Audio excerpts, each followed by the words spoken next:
पद पर आपका स्वागत है, अभिनंदन है। ईश्वर कहाँ नहीं है, आज इस विषय पर चर्चा करते हैं। चर्चा की शुरुआत गुरु बनना, ईश बनना से करते हैं। आप भी मानसिक रूप से इसमें शरीक हों। वंदे बोधमयं नित्यं गुरुं शंकर रूपिणं यमाश्रितो हि वक्रोऽपि चन्द्रः सर्वत्र वन्दते। वसुदेवसुतं देवं कंसचाणूरमर्दनं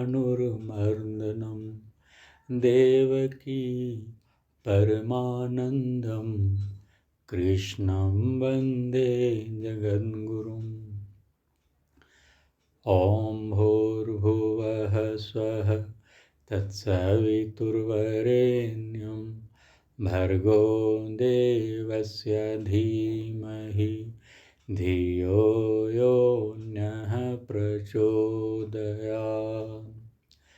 उस प्राण स्वरूप, दुखनाशक, सुख स्वरूप, श्रेष्ठ, तेजस्वी, पापनाशक, देव स्वरूप परमात्मा को हम अपनी अंतरात्मा में धारण करें। वह परमात्मा हमारी बुद्धि को सन्मार्ग पर प्रेरित करें। दोस्तों,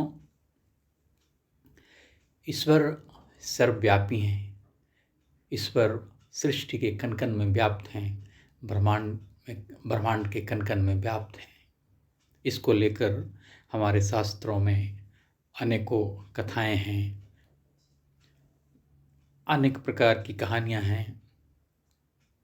तो आज इस विषय को स्पष्ट करने के लिए आपके समक्ष एक मधुर कहानी प्रस्तुत कर रहा हूं, जो गुरु नानक देव से संबंधित है। जनमानस को ज्ञान का अमृत पिलाते हुए गुरु नानक देव भारत के कोने कोने की यात्रा कर चुके थे। कुछ दिन करतारपुर में विश्राम करने के पश्चात उनके हृदय में भगवत भक्ति का प्रचार करने की एक नई लहर उठी। उनकी आत्मा ने उन्हें आवाज़ दी, उठो नानक, अभी तुम्हारा कार्य पूरा नहीं हुआ है, अभी कुछ और लोग तुम्हारी प्रतीक्षा कर रहे हैं। अपनी अंतरात्मा की आवाज़ पर गुरु नानक देव अरब देशों की यात्रा पर चल पड़े। उन दिनों हाजी लोग सूरत के बंदरगाह से ही मक्का मदीना की यात्रा के लिए जाया करते थे। गुरु नानक देव भी सूरत पहुँचे।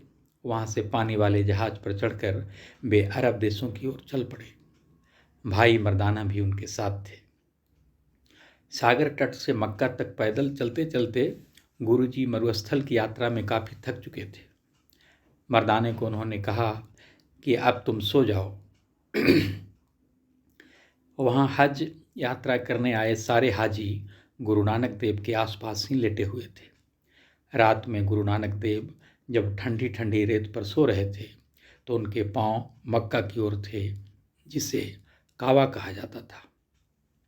मक्का की ओर, काबा की ओर पैर पसार कर सोना मुस्लिम आस्था की दृष्टि में बहुत बड़ा अपराध माना जाता था, क्योंकि मक्का शरीफ खुदा का घर है। अस्तु मुसलमान हाजियों ने जब एक फकीर को, गुरु नानक देव को मक्के की ओर पांव किए लेटे देखा तो वे क्रोधित हो उठे। वे सभी गुरु नानक देव के पास आए, पर गुरु नानक देव तो आराम की नींद सो रहे थे। उन्हें क्या पता कि लोग उनके बारे में क्या सोच रहे हैं। हाजी लोग क्रोध से भरे उनके पास खड़े थे। उनके बस में होता तो वे उन्हें जान से मार डालते, पर गुरु नानक देव संसार में रहते हुए भी इस संसार के मानव कहाँ थे। वह तो वितरागी थे। वे तो महामानव थे, वे तो महापुरुष थे, वे तो ब्रह्मनिष्ठ थे, वे महान आत्मा थे, वे तो एक उच्च कोटि के ईश्वर भक्त थे। उनके चेहरे से आत्म प्रकाश छलक रहा था। उनके पास खड़े हाजियों में क्रोध से भरा हुआ एक हाजी गुरु नानक देव के पास आया और गुस्से में बोला, तू कौन है जो खुदा के घर की ओर पांव करके लेटा हुआ है? चल उठ यहाँ से। विश्राम की स्थिति में ही गुरु नानक देव ने अपनी प्रकाश भरी नजरें खोली, धीरे से मुस्कुराए और बोले, क्या बात है भाई? अरे तुम्हें नजर नहीं आता कि तुम खुदा के घर की ओर पांव करके लेटे हो? गुरु नानक देव ने कहा, भाई गुस्सा क्यों होते हो? मैं तो एक फकीर हूँ, मुझे पता नहीं खुदा का घर किस ओर है। फिर मैं बहुत थका हुआ हूँ। तुम यदि चाहते हो कि मैं खुदा की ओर पाँव न करूँ तो तुम मेरे पाँव को उठाकर दूसरी ओर कर दो, जिस ओर खुदा का घर नहीं है। वह हाजी तो क्रोध से भरा हुआ था ही।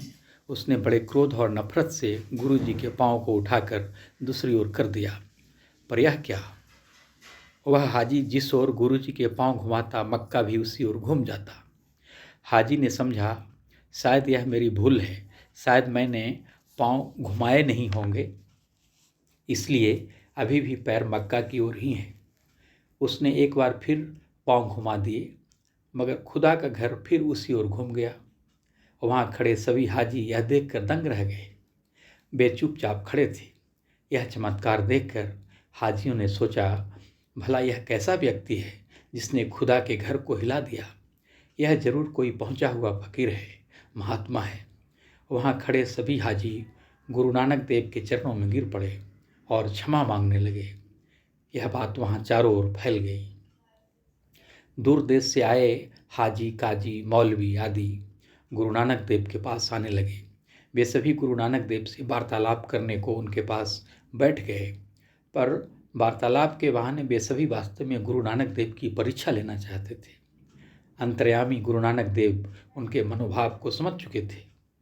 वहाँ उपस्थित लोगों में से एक काजी ने प्रश्न किया, आप हिंदू हैं या मुसलमान? गुरु नानक देव बोले, मैं न हिंदू हूँ न मुसलमान हूँ, मैं तो ईश्वर का पैदा किया हुआ एक प्राणी हूँ।